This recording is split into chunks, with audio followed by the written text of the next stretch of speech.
Tere taas, head saate kuulajad! Saates osalevad elektriinseneri õppejõud Andres Saukas ning saadet juhin mina, Maarja Maripuu. Tuntud sisulooja ja suunamudija on konservatiivne mõtiskleja ja uudisteportaali eesti.com toimetaja ning saatejuht.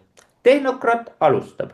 Eelmine saade Tehnokrat 13 võeti hästi vastu ja samuti laekus palju küsimusi energeetika kohta nii Eestist kui ka mujalt. Lähme siis küsimuste juurde. Millest kirjutab EDF tuumainspektori raport? Palun, Andres. Nii, tervist, mõistust, tarkust soovin alati.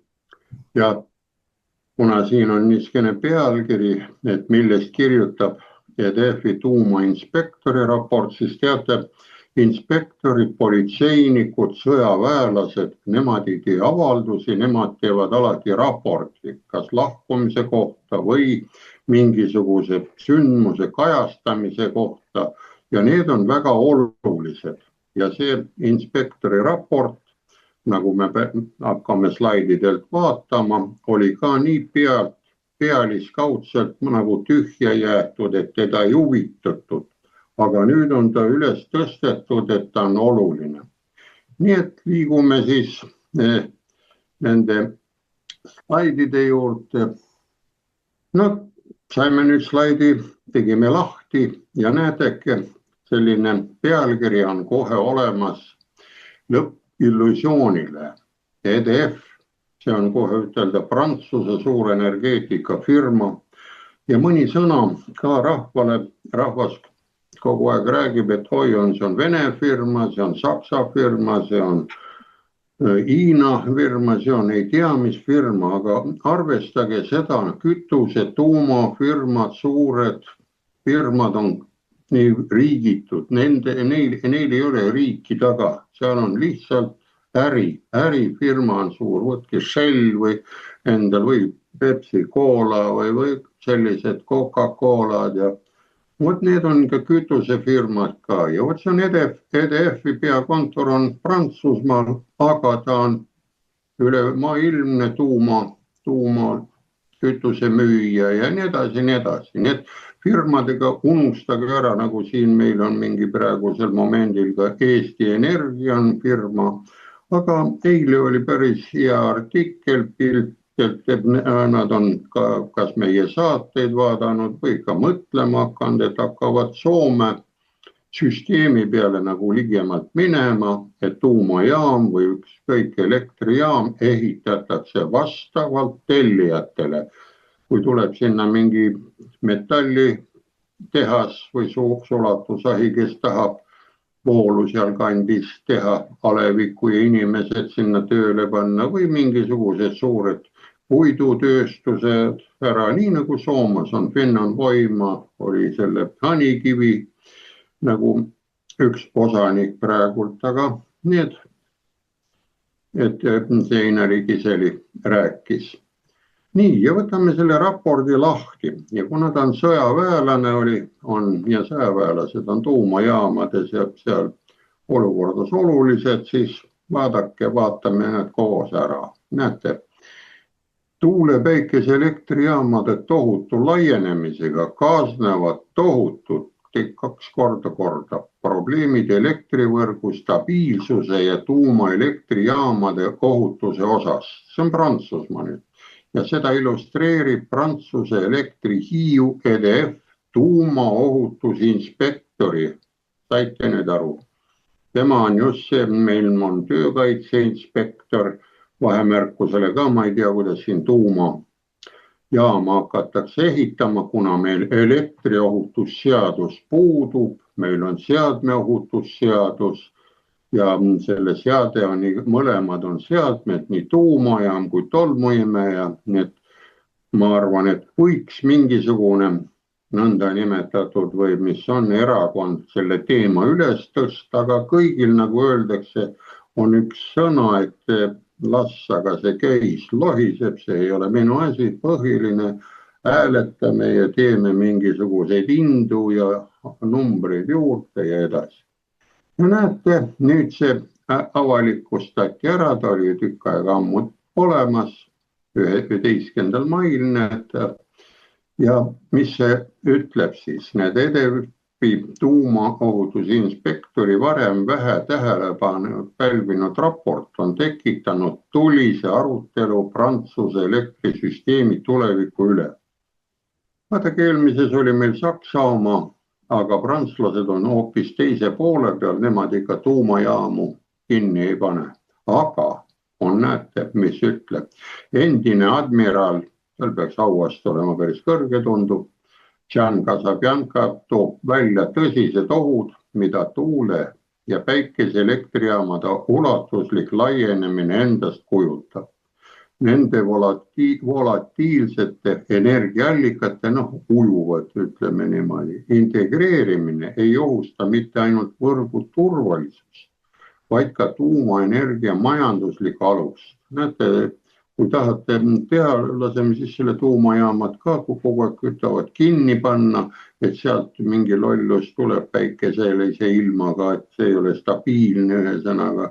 Või me võtame inimese poole pealt, looduse poolt, kas me sööme nüüd suppi niimoodi või nuusutame seda suppi. Kaks mõlemat varianti on ja üks, kas toidavad mõlemad, seda ise mõelge.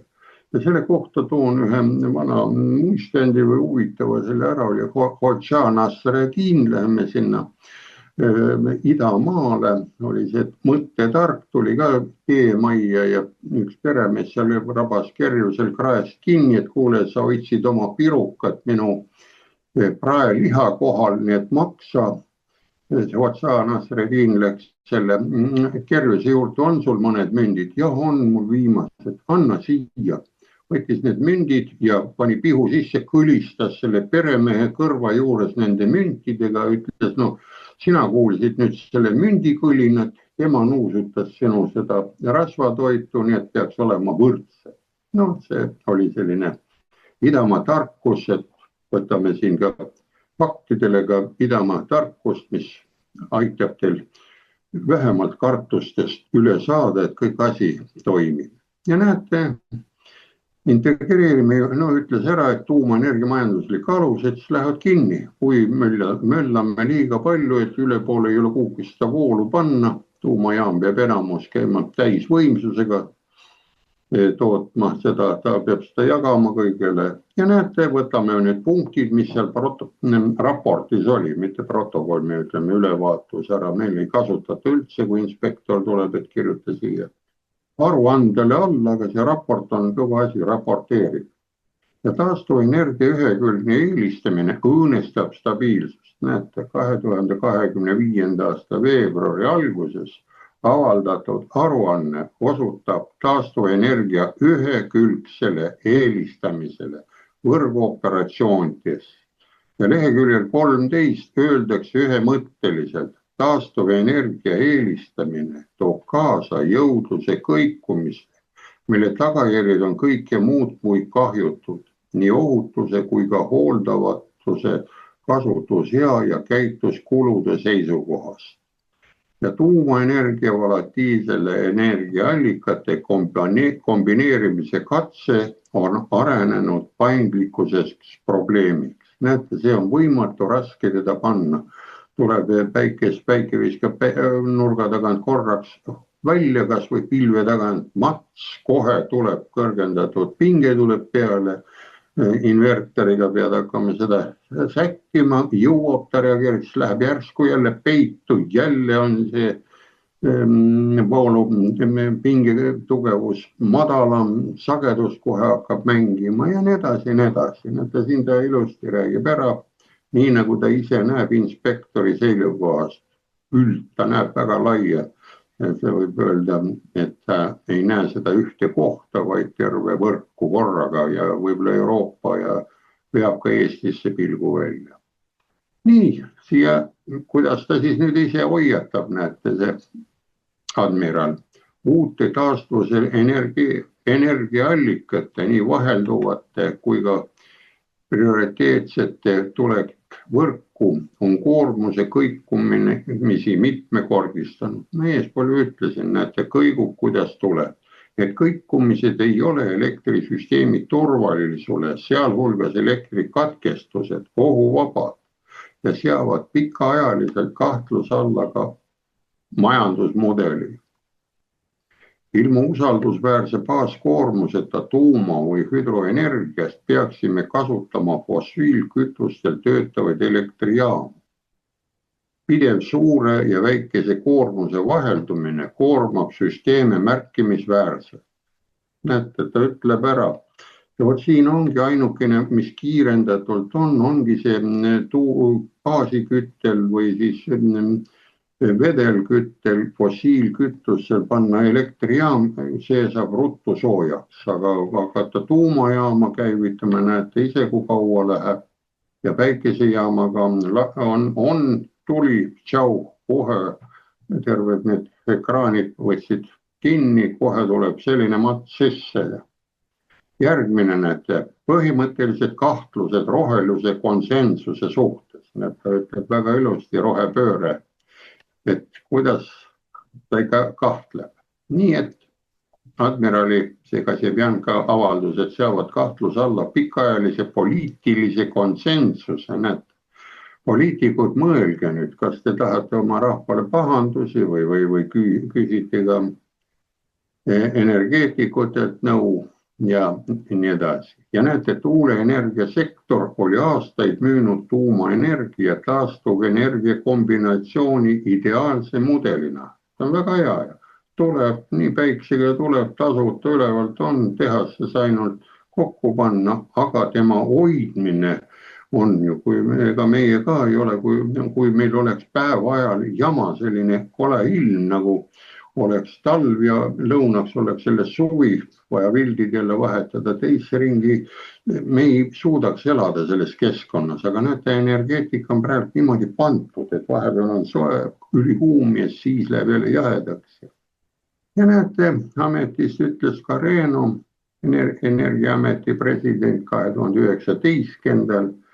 Ja ta oli siis juba skeptiline, näete, meie CO2 heitekogused on tänu tuuma ja hüdroenergiale juba madalad. Taastuvenergia laiendamine neid veelgi ei vähenda. Vastupidi, seda esitatakse sageli ideoloogiliselt idealiseeritud. Nii nagu meil nõukaajal oli, kommunist tuleb ikka, kui kõigi maade proletaarlased korraga ühinevad ära, on kõik korras. Et vastavalt vajadusele, aga mõtle ise, kui sul on muidu käes, siis see vajadust nagu piirab ja kui raha nagu on, siis see ahnus küsib raha jälle juurde ja niimoodi me elame inimesed. Aga oma riigis murrab maha see kõhu täis ja ta teab, et läheb homme uuesti jahile. Ei korja endale kraami ette mädanema ja ei ole vaja mingit säilitusaineid ja nii edasi ja nii edasi. Ja pärast neid avaldusi ja tolleaegsed Rahvusassamblee aruannet pidi tuuleenergiatööstus oma kommunikatsioonistrateegiat kohandama. Nüüdseks peale ei tohiks taastuvenergia enam olla dekarboniseerimisvahend, vaid pigem uute reaktorite ehituse edasilükkamise lünkade täitmiseks. Näete, ütleb, et nüüd hakkame reaktorid ikka tegema. Nii, järgmine punkt sellest aruandes, tehniline reaalsus võidab poliitilise soovmõtlemise. Mõelge nüüd ise, mis siin Eestis põhiliselt toimub. Siin on ju põhiline soovmõtlemine, et see samane sõda siin, see väiksem peab suuremad võitma. Siis kui see sõda ära lõpeb, siis tulevad nad siia Baltikumile kallale. Aga mõelge ise, kui te olete suur, teil on suur pindala ja teil on oma territooriumil tegemist, kas mingisugune ääremaa kusagil pisikene asi huvitab ka suurt ära. Huvitab ikka seda, kes sealt teiselt poolt võib-olla tuleb ja teab, et teil on midagi kasulikku sealt võtta maa seest või maa pealt. Ja näete, nüüd jõuamegi siis sinna ära, et vaatamata poliitilistele narratiividele ilmneb praktikas teistsugune reaalsus. Üha rohkem inseneri hoiatavad, et katsed kohandada tuumaenergiat tuule- ja päikeseenergia kõikuva toodanguga suurendavad kulumist ja ohutusriske. Näete, midagi võib õhku ka lennata ilma, et keegi ründaks. Need hoiatused on aastaid sagenenud, eriti kuna taastuvenergiale antakse Euroopa elektrivõrgu eeskirjade kohaselt prioriteet. Näete, siin eelmises saates oli ka kliimaseadusest jutt ja vaadake, seadused, nagu ütles ka kunagi ikkagi seesamane Albert Einstein, seadused on lollidele, teeme selle kliimaseaduse või teeme selle seaduse. Aga näete, meil Eestis elektriohutusseadust ei ole, tähendab selle koha pealt me lollid ei ole vist või saame aru, et seda ei ole vaja. Aga näete, eeskirjade kohaselt on prioriteet, et seadus teeks lollidele, aga ilma, kes on tark, mõistlik, ta loogiliselt mõtleb, ta ei karda seda, kas sõda tuleb või ei tule sõda ja see kiskumised on ja loodusseadustega seotud sisse, et nii nagu öeldakse, meil ka see sõna mulle tegelikult ei istu. Need paljud sõnad ei istu eesti keeles, mis on, et laena mulle kannelt, teate küll, me peame kõiki asju laenama, mitte ise tegema. Või siis võtame, et targem annab järele. Olete kuulnud kindlasti. Aga kuidas saab targem järele anda, kui ta teab, et tal on õigus ja õiglus paigal? No, ja lollikarjad karjuvad, targem annab järele, no ja mis siis on? Ainukene asi, mitte nendega suhelda enam, aga järele ei saa anda. Ja näete, siin see rohepööre nüüd näitab, et siin on need hullumeelsed, nagu öeldakse, volatiivsed või kuidas nad siin nimetavad, on selle asjaga tegevuses suurelt ja läheb ikka asju kinni. Nii ja viimane siis selle koha pealt, selle aruandes, võtame aruande ära, see on nii põhjalikult tehtud, ja mis siis need aruanded olid, et 1. detsembril 2024 pöördisid endised energiajuhid peaministri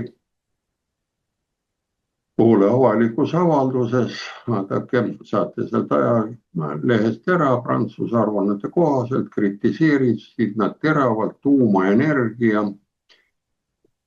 ja kõikuvate energiaallikate kahetist lahendust. Eriti ründasid nad RTE ametlike aruannete illusiooni, et mõlevad energiavormid võiks teineteist täiendada. No see on väga õige, nad võivad täiendada, nad võivad olla, meil on ju olnud aastasadu, kui te mäletate, oli lauaarvuti oli laialt peal, ta oli päikesepatareidega. Tegite 2+2 viis ära, ma ei mäletagi, ta on ju 30 aastat ikka laua peal need arvutid igasugused. Päikene patarei ja töötab, ta ju täielikult täiendas. Ei olnud vaja patareisid nendel osta. Ma usun, et ega mäletate seda asja. Nii, järgmine punkt, näete, mis tuleb nüüd selles aruande, selle poliitiline surve tuuleenergia tööstusele kasvab. Näete, surve juba vaikselt tuleb peale, nii et saate rahulikult olla ja näete, 13. jaanuaril mõjud ei lasknud ära. Kutsusid 80 parlamendi liiget avalikult üles Prantsusmaa vahelduva energia edasise arendamise moratooriumi kehtestama. Näete, seal on juba parlamendis asjad toimivad.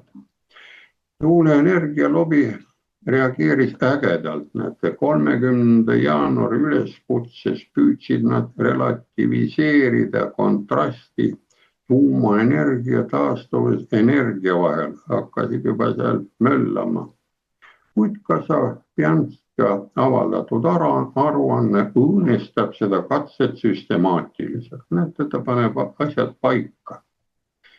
Nii, tema analüüs eeldab, kui energiapoliitika strateegia tehnilise aluse tekst võtab kokku selle, mida paljud eksperdid on aastaid öelnud. Väide tuumaenergia ja lenduvate, vaata kui ilusti ütleb lenduvate, ongi ju päikeseenergia lendab sealt päikeselt ja tuul lendab sealt ühelt poolt ja teiselt poolt. Harmooniliselt tähenduses ei ole pädev. Ja pöördepunkt pakub ka välja, näete, Prantsuse energiapoliitikas aruanne tähistab pöördepunkti. See paljastab poliitika kavandamisvead, mis ignoreerib tehnilisi piiranguid ja tugineb ideoloogilistele lubadustele. Globaalse energiaalase ebakindluse ajal on Prantsusmaa energia tulevik strateegiline küsimus. Aruandes seatakse kahtluse alla energia ülemineku majanduslik elujõulisus, vähemalt praegusel kujul. No, mida tulevikus, millised tehnilised lahendused, kui suureks pinged ja voolu tarbimised läheb, see on juba edaspidine probleem. Ja näete, poliitilised ja majanduslikud otsustajad ei pruugi olla veel selle dokumendi mõjust täielikult aru saanud. Soovitan seda näidata ka teistele, näete.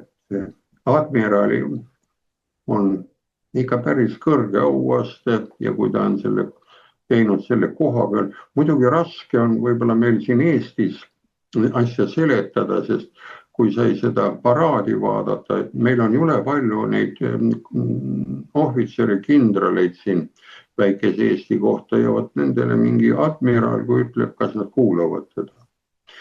Otsustajad mõjust.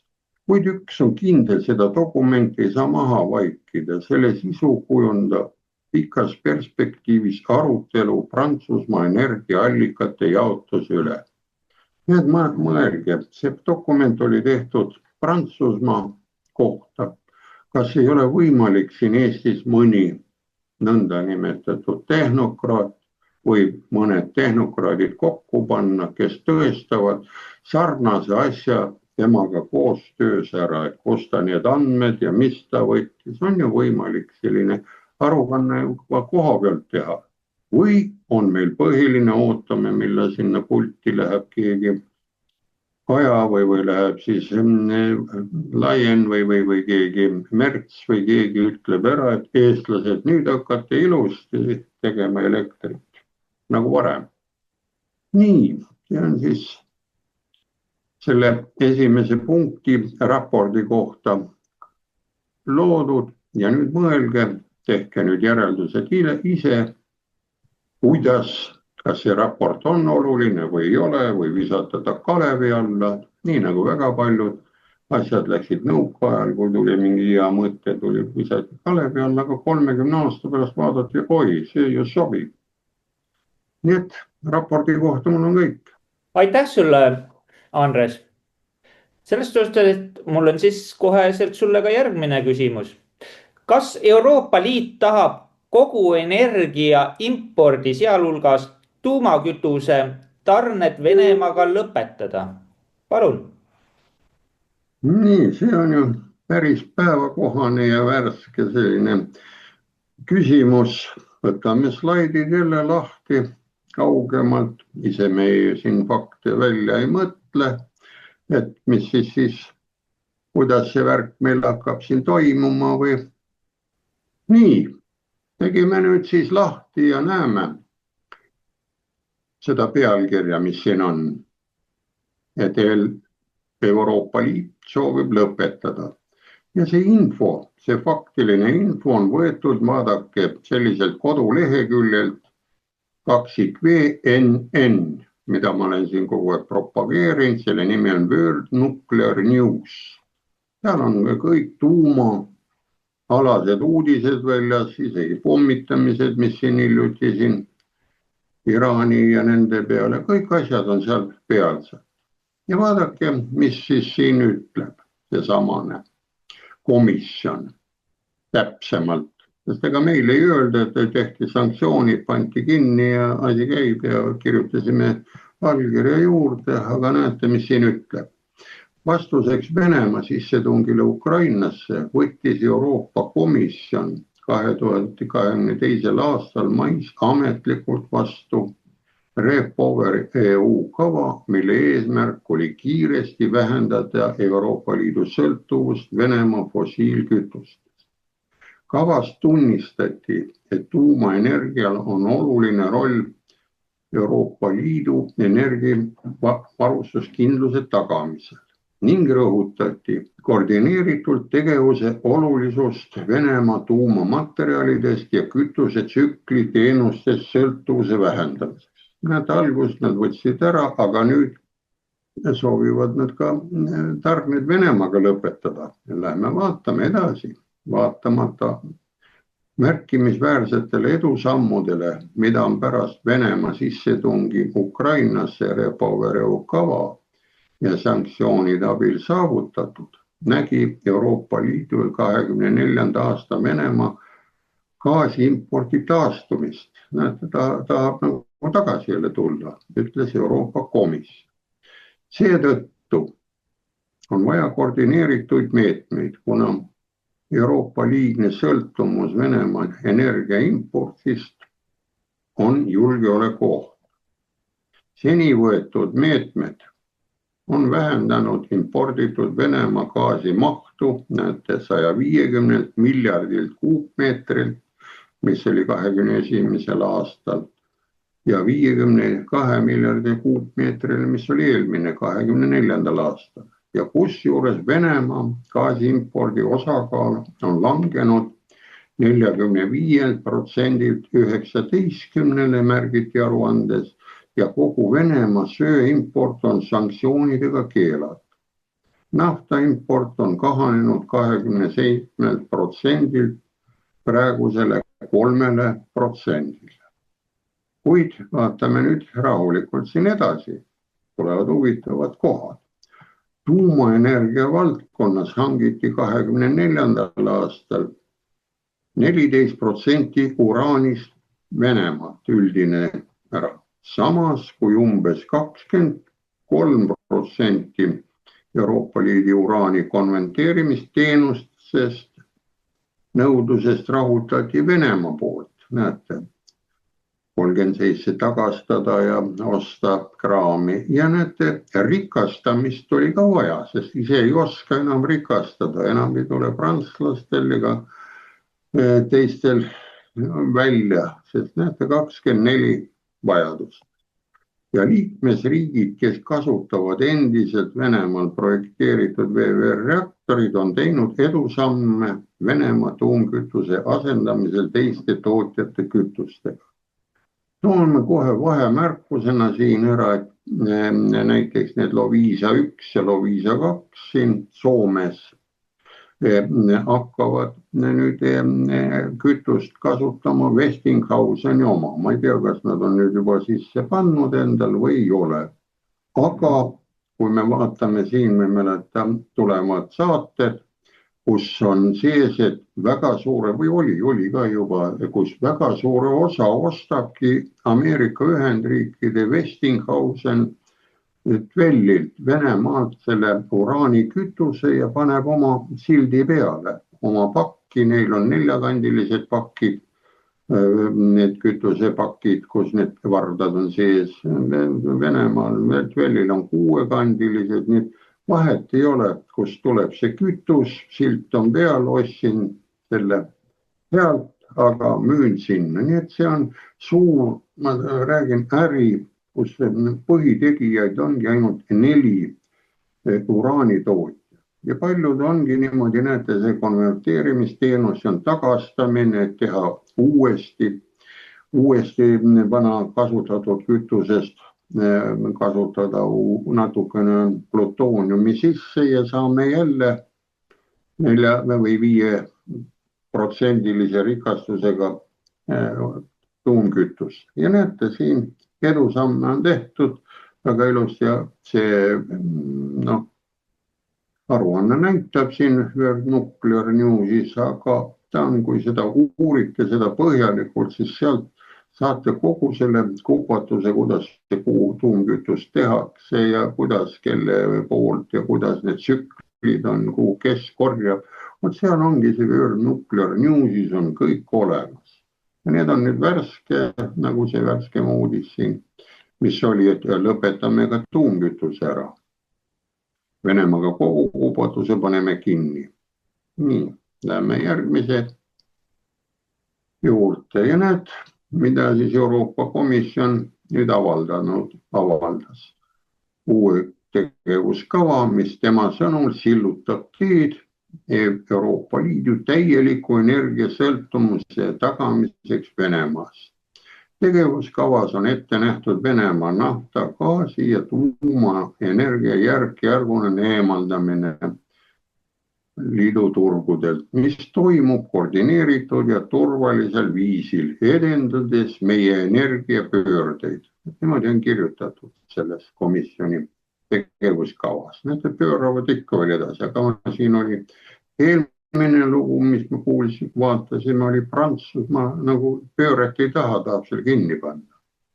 Euroopa Komisjon püüab muuta Venemaa rikastatud uraani impordi majanduslikult vähem tasuvaks, esitades järgmisel kuul rikastatud uraani impordi kaubandusmeetmed, seisab tegevuskavas. See loob võrdseid võimalused ja julgustab asjaomastes liikmesriikides poliitilisi ja eriotsuseid investeeringute ja suutlikkuse suurendamise kiirendamiseks ja Euroopa Liidu väärtusahela arendamiseks ning järk-järguliseks Venemaalt eemale mitmekesistamiseks, võimaldades samal ajal tarned teistelt rahvusvahelistelt partneritelt.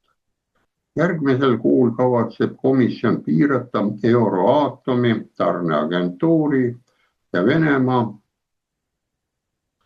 tarnijate vahel sõlmitavaid uusi uraani, rikastatud uraani ja muude tuumamaterjalide tarnelepinguid alates teatud kuupäevast. No, see oli siin nii. Euroopa Komisjon teatas ka, et Venemaal projekteeritud VVR-reaktorite alternatiivkütuste tuumkütuste väljatöötamist liikmesriikides ja nende litsenseerimist tuleb kiirendada. Näete, kuidas meil on, kui Saksamaal pandi kõik need 33 tuumajaama kinni, teised alles nüüd hakkavad ärkama, sest need tehnokraadid 50-60 aastased tuumaspetsialistid, nendel nüüd pannakse hoog peale ja et on vaja nüüd kiiresti litsentsid saada, et rikastamistehased on valmis. Kui nad on ju kinni pandud, need tuleb ju avada, kontrollida, et nad ei lekiks seal, see rikastamine on ju topelt keetmine. Ja vaata, kui hea on panna sellised lihtsad laused kokku. Ja komisjon ütles, et alternatiivsete tarnijate lepingute sõlmimine peaks kiiresti edenema Venemaa tarnete täieliku asendamise suunas. Näete, nad ei jõua, nad ei saa, ei oska, sest ei ole tehast, kui ei ole kingsepad, kõik on, ütleme, ära läinud ja öeldakse, nüüd on vaja kingsepa töökoda avada. Ma ei usu, et see kuidagi õnnestub, keegi peab selle õpetama, seal keegi vana mees peab tulema, et kuidas seda pooltal panna alla või midagi. No see näitab, et need tehnokraadid pannakse sellise loo ette, et poliittehnokraat peab olema siis või ma ei tea, kuidas see on. Näete, peab kiirendama, tegema, nii nagu nõukogude ajal olid need, alguses sai öelda, proletaarid, kõigi maade proletaarled ühinege, siis elame varsti kommunismis. Nii, ja nüüd, mis veel komisjon tegi need ettepaneku? Komisjon teeb ettepaneku peatada kogu ülejäänud Venemaa gaasi import 2027 aasta lõpuks. Liikmesriikidel palutakse selle aasta lõpuks koostada riiklikud kavad, näete 2025, milles on sätestatud, kuidas nad aitavad kaasa Venemaa gaasi, tuumaenergia ja nafta impordi järk-järgulisele kaotamisele. Aga nüüd näete, kaks meest siin on, imelikud mehed on. Ungari välisminister Peater Szijjártó ütles, et Ungari on Euroopa Komisjoni ettepaneku vastu. Ta ütles, et Vene gaasi ja tuumakütuse impordi vähendamine ohustab Ungari energiajulgeolekut. Vot näed, mina toetan seda meest, sest kui ikka talvel tuba on külm, siis see energiajulgeolek, tervisejulgeolek ja nii edasi on kohe võimalik lõpetada kusagil jalad ees surnuaial. Ja näete, Slovakkia peaminister Robert Fico ütleb, et ta austab püüdlusi vähendada energiasõltuvust kolmandatest riikidest, kuid komisjoni ettepanekud kahjustavad Euroopa Liitu, tõstes hindu plokis ja kahjustades selle konkurentsivõimet.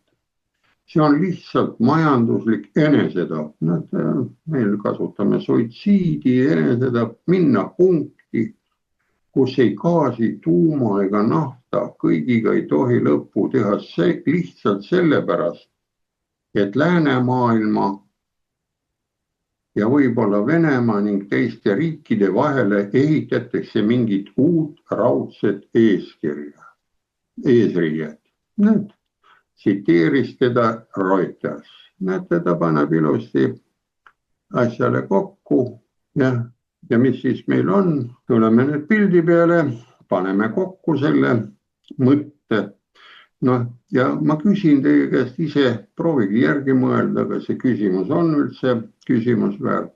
Kas midagi rumalamat ei anna välja mõelda meil siin Euroopa pool ja siinpool, sest maakera on ju üks. Tema pakub seda kütust igale ühele. Kus poolt ta tuleb, kuhu poole ta läheb. Ja hakkame siin siis vestlema, et kuule, et see, mis sealt põhjast tuleb, see on ikka valegaas. Ja teine, kus tuleb ikka sealt, see on aus gaas, et ostame seda. Gaasibaloonidel muideks on peal ka, kui vaatate, siis seal on ikka peal aus gaas. Et selline laus on, üks mul kamraad küsis, et võib-olla saaks valet gaasi, et seal võib-olla on odavam või siis öeldi, nad ei saanud aru, mida küsib. Laused tulevad. Ja vot nüüd mõelge, kui me kõik selle upatuse, mis me siin eespool ka vaatasime, mõtleme ja raportid paneme ära, et laseme minna, siis talvel ma usun, et ei ole vaja siin mitte midagi välja mõelda. On see nõnda nimetatud, seal eespool oli energeetiline enesetapp või suitsiid olemas ja siis ka mõelge. Ja minu poolt kõik. Aitäh sulle, Andres. Sinu jutu peale ma tegin väikest interneti otsingutööd, et siin uraanileidude kohta siis üle maailma. Et peamised uraanivarude omanikud, et Austraalias on circa 1,7 miljonit tonni suurimad kinnitatud uraanivarud maailmas, siis tuleb Kasahstan 1,2 miljonit tonni, suurim tootja maailmas, siis tuleb Kanada 580 000 tonni, toodab väga kvaliteetset uraani. Siis on Venemaa 480 000 tonni, suured varud, tugev tuumaenergeetikatööstus. Siis on Namiibia 450 000 tonni, oluline Aafrika eksportöör. Siis tuleb Lõuna-Aafrika Vabariik, circa 320 000 tonni, ajalooline tootja, hetkel piiratud kaevandamine. Siis on Brasiilia 280 tonni, uraanivarud on suuremad kui kaevandamisvõimekus. Nigeeria 270 000 tonni, üks peamisi eksportijaid Aafrikas. Usbekistan 150 000 tonni, Kasahstani järel Kesk-Aasias oluline ja USA 100 000 tonni, varud olemas, kuid tootmine on piiratud. Eks siis nüüd hakkabki see teema ka olema, et vaata Venemaa ju lõi ju BRICS ja seal on nii-öelda need BRICS-iga seotud riigid, mis ahendab kindlasti selle uraani eksporti ja importi ja üldse seda liigutamist. Või mis sina arvad? Ei no, siin No riikides nad on olemas, nii nagu sa ette lugesid, aga need tootjad, tegijad, kes sellest midagi teha oskavad, on suurfirmad. Ma praegu momendil ei võta ära, üks on seesamane PDF on olemas, siis see venelaste Tvel on olemas, siis on Shell koostööst ja Westinghausen. Neid loetakse 4 suurt. Ja kust millisest riigist nendel need kaevandused on, näete, siin tulebki seesama välja, et millises riigis on Coca-Cola, noh, seda nagu ei pommitata, sai naerda ära, et see on selle alluvuses kunagi sai ära. Aga just nüüd ongi see tehniline pool, kui vaadata, võtame lahti, siin tuleb ka järgmise saates, vaatame, inimesed on ka küsinud, kust leida seda andmebaasi, kus, kui palju neid tuumajaamu töötab, kelle omad need on, vot siis sealt saab inimene ise leida ja põhiline ongi need samad World Nuclear News tuumajaamadega praegu ütleme see, nagu see küsimus oli, et kes kus mida jagavad täpselt samamoodi. Ja praegu värsked uudised on ju sellest, isegi tänases Eesti lehes oli, et Saksamaa, meil ERR-is oli vist täna, oli või eilsine ERR-i uudis, ütles see Merts kipub segama seda Nord Stream 2 ja nii edasi, selle äri, mis on juba nagu kokku pandud USA ja Venemaa poole peal, on maha lintsile nagu müüdud või midagi seal on, et kus see tuleb, kelle oma ja sama on väga lihtne, kui ta tulebki sealt, ütleme, Venemaa otsast, aga teise tünni peal on kirjutatud Kasahstani nafta näiteks, Kasahstanist tulnud ja jooksev Nord Stream, mille ostis ameeriklane ära ja ta maandub Saksamaal küll, aga Saksamaal on Šveitsi suur Shell on seal ees. Nii et Saksa mehel nagu ei ole midagi öelda. Vot mõelge sellised variandid, kui läbi vaatate need samad, kelle omad nad on, siis saate probleemile pihta, et see on niivõrd globaalne värk, et see tehakse nagu nõukaajal oli jutuks, et Katariina ajal oli Potjomkini küla, oli selline ära ja ma võin Potjomkini külast ka rääkida, Almatas sai käia nõukaajal, siis ainukene seal peaväljakul oligi see parteimaja. Teised olid vineertahvlitele akentega joonistatud majad, aga eemalt pildikud ära, siis purskkaevud ja need töötavad. Ja vot see on nüüd selle vastus, et siin ütleme sellist kartust mitte midagi ei ole, sest tuumasüsteemiga saavad tegeleda ainult need, kes oskavad seda. Ta võib seal maa sees olla, ütleme seal Austraalias, aga kui see teadmiste baas on kadunud, ta ei tunne ära, sest uraan on ise väga kollast värvi ja teda seal eraldada, välja pesta ja teha, see on terve suur tehas, et peavad olema, et saada see tolm sealt kätte suurtest tükkidest ja need eraldada ja ega ta üksinda seal ei ole ja no see on terve kaevanduse pool ja mida meil ju enam mäemehi ka ei ole, ennem Tallinnas ju õpetati ka meil mäemehi, kes seal Kohtla-Järvel oskasid asjadega tegeleda ja nii edasi, nii edasi. Aga pane nüüd seda tähele, kui kavalad on ameeriklased olnud, et Nord Streami sabotaaži tegelikult nad on ise üles tunnistanud, on ju. Ja ennem toimus ju äri Saksamaa ja Venemaa vahel. Tehti sabotaaž ära, nüüd läks mõni aasta mööda ja USA võttis selle Nord Stream gaasijuhtme üle ja hakkab ise Venemaaga äri ajama. Et noh, selles suhtes väga kaval lüke. Muidugi on äri käibki niimoodi. Võtame selle sama, mis siin Tallinnas on see Kanava sild, mis õhku lasti.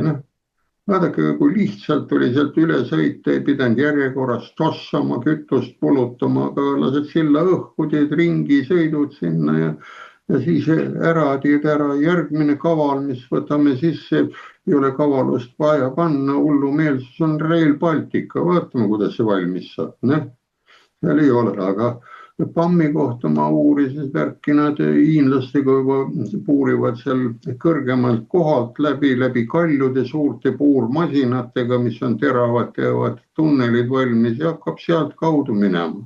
Ja osa kraami ja värki hakkab ju minema polaarjoone või sealt jäälõhkujatega eesotsas. Hakatakse kaupa teisel poole panema. Ja või teiselt poolt tuleb seal Saudi Araabiast või Ameerika poolt, siis see nafta ja muu kraam on ikka mitte 2-kordse hinnaga, vaid 10-kordsega. Mõtelge ise, kui elektrit saate siin 30 senti, see kilovatt ennem oli 5 senti, 6 korda, mitte keegi ei korruta sellega, aga see süsteem ongi, et see Euroopa nüüd hakkaks mõtlema. Ja ütleme, mille peale on ka see looduse seadus praegu toimib, ärimehed ja kõik on. Ega see inimene, kes on ükskord tüssata saanud, ega see teist korda sama reha otsa ei astu tavaliselt. Aga kui ta on roll, siis ta käib kogu aeg sama rehaga, saab plärts ja plärts ninade vahele. Nii et valime, kas me oleme eestlased, kes saab kogu aeg või natukene peame kinni ja mõtleme, selle olukorra kees hoiame natukene seda, ütleme, paha juttu idanaabri poole ja teise juttu, sest nemad on ju omad seal. Nad vestlevad ära ja kui te nägite ka seda NATO kohtumist, näete sellel Ukraina presidendil oli ka ülikond seljas juba. See on näha, et see teine riietus enam ei kõlba ja läheb selle ülikonna peale ja lõpuks ma arvan, et jõuab ta oma liistude juurde tagasi. Ma aeg-ajalt ikka vaatan YouTube'is on tal need huumorisaated, ma naeran 2 suupoolega ja kuidas nad seal omavahel suhtlevad ja möllavad. See on see Kvartaal, mis ta on, ma ei hakka ütlema, ja reklaami võib-olla jälle. Ja vot seda siis äri käib ja väikestel, ütleme, peame mõistlikud ära. Meie eelis on see, et me peame olema kiired sellel ajal, kui see on kasulik. Aga seda kasulikkust peab nägema just selle mõistlikkuse ja tarkusega. See suur üks ütleb, et ma lähen talle, annan ära, vaadake ise. Kõige parem näidis on, kui te vaatate poksimatsi. 2 suurt, nad jõllitavad üksteisele otsa seal, aga nad ei löö. Ja siis segivad natukene, mõlemad saavad raha ja siis aasta pärast tuleme jälle tiitlit kaitsma ja nii edasi. Nad teevad oma tööd, ega nad üksteisele maha ei löö. Need ei ole surmavad. Just täpselt, Andres. Aga siinkohal lõpetamegi saate. Aitäh, et meid kuulasite ja vaatasite teinekord jälle. Nägemist! Nägemist!